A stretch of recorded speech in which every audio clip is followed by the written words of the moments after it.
दैनिक जागरण का संपादकीय डिक्टेशन। गति 100 शब्द प्रति मिनट। स्टार्ट होगा 5 सेकेंड बाद।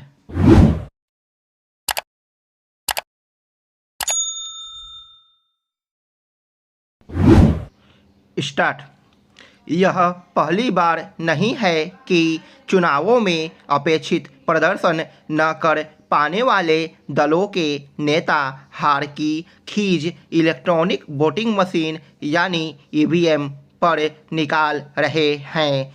विडंबना यह है कि यह काम छूट भइये नेताओं के साथ कुछ बड़े नेता भी कर रहे हैं, जैसे कि कांग्रेस के वरिष्ठ नेता दिग्विजय सिंह।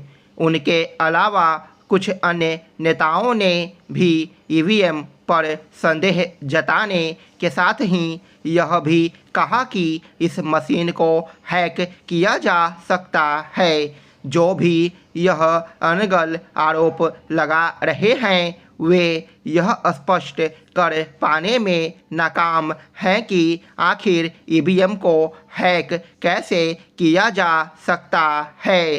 हार का ठिकरा ईवीएम पर फोड़ रहे नेता और विशेष रूप से कांग्रेस के नेता वास्तव में अपनी फजीहत ही करा रहे हैं, क्योंकि देश में ईवीएम का उपयोग तब प्रारंभ किया गया था जब केंद्र में उनकी ही सरकार थी। दिग्विजय सिंह को बताना चाहिए कि यदि ईवीएम की वजह से मध्य प्रदेश में कांग्रेस हार गई तो फिर उनके बेटे जयवर्धन सिंह चुनाव कैसे जीत गए। एक प्रश्न यह भी है कि आखिर कांग्रेस ने तेलंगाना में शानदार जीत कैसे प्राप्त की।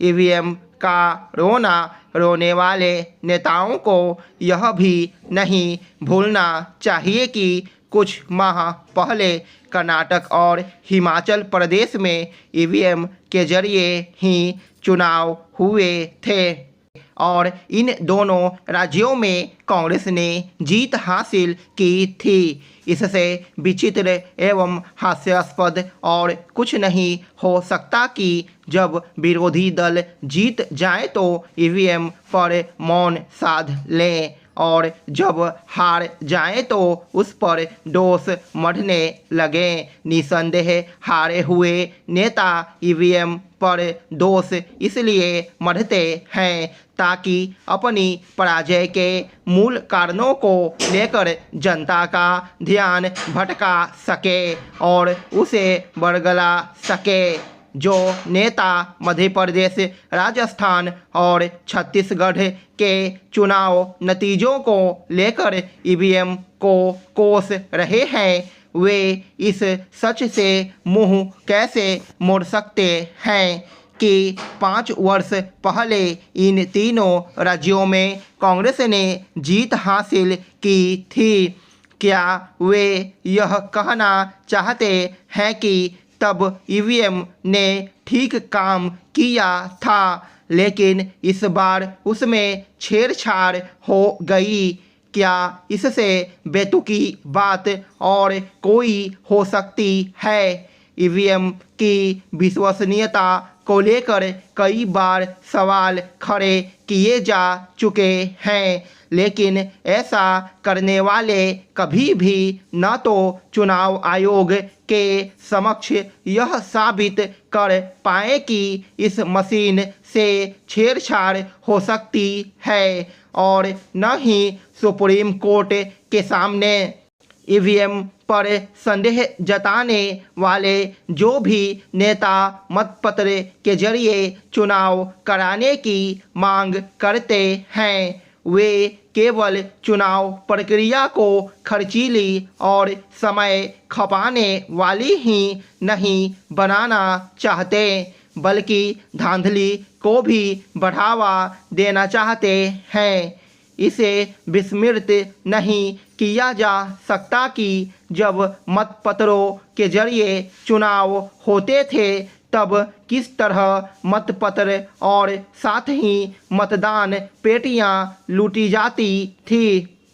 राज्य सरकार ने जिला मुख्यालयों से प्रखंडों व गांवों को जोड़ने के उद्देश्य से परिवहन व्यवस्था को सुदृढ़ करने का बेहतर निर्णय किया है। इससे एक ओर जहां लोगों को आवागमन में सुविधा होगी, वहीं काफ़ी संख्या में रोजगार भी उपलब्ध हो सकेंगे। इस कड़ी में मुख्यमंत्री प्रखंड परिवहन योजना के तहत राज्य भर में 3,500 से अधिक बसों का परिचालन किया जाना है। इसमें कोई दो राय नहीं कि ग्रामीण इलाकों में अच्छी सड़कों का जाल बिछ गया है तथा परिवहन व्यवस्था की स्थिति में भी सुधार हुआ है, लेकिन सुदूरवर्ती क्षेत्र के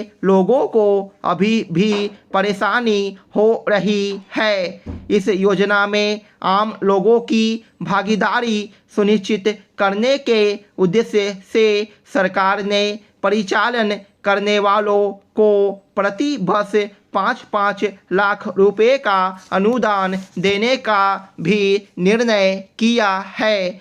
एक प्रखंड के विभिन्न गांवों से होते हुए जिला मुख्यालय तक बसों के परिचालन के लिए योग्य लोग आगे आएं। इसके लिए यह आवश्यक है कि योजना का व्यापक प्रचार प्रसार किया जाए, परिचालन को अधिक से अधिक सवारी मिल सके। इसके लिए रूट के निर्धारण पर विशेष ध्यान दिया जाना चाहिए।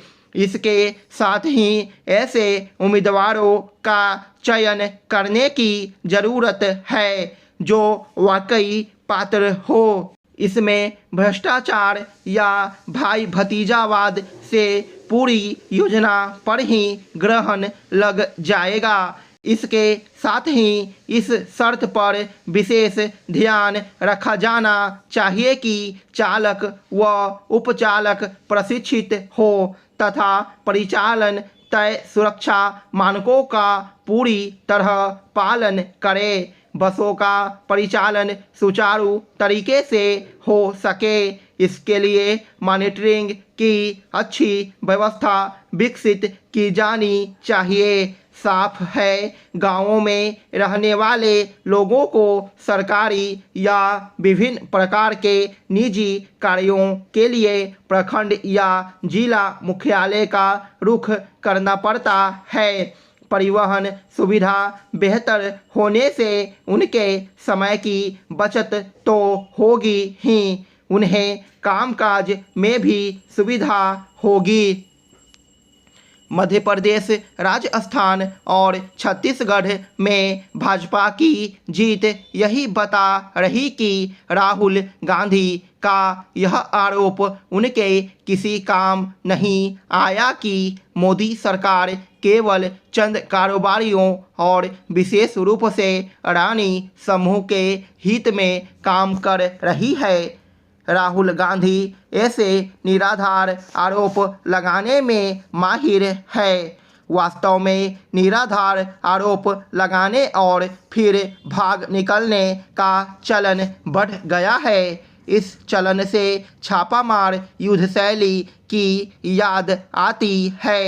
एक अरसे से राहुल गांधी प्रधानमंत्री मोदी पर ऐसे आरोप लगाते आ रहे हैं। जब तक आरोपों के तथ्यों पर सवाल उठते हैं और उनकी पड़ताल होती है, तब तक वह वहां से निकल चुके होते हैं।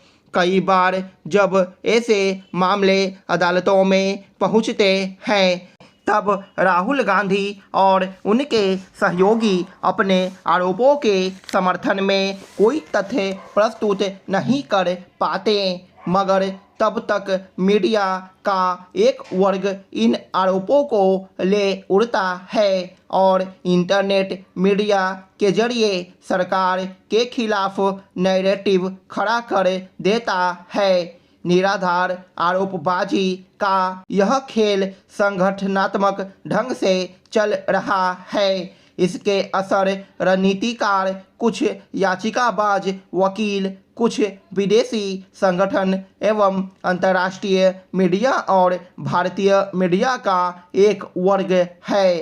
पहले हिंडनबर्ग सरीखी कोई विदेशी संस्था कथित गड़बड़ी को लेकर कोई सतही रिपोर्ट जारी करती है, फिर उसके बहाने कुछ जनहितकारी याची सुप्रीम कोर्ट पहुंच जाते हैं। इसके बाद विदेशी रिपोर्ट का हवाला देते हुए राहुल गांधी और उनके सहयोगी आरोप लगाते हैं। स्टॉप।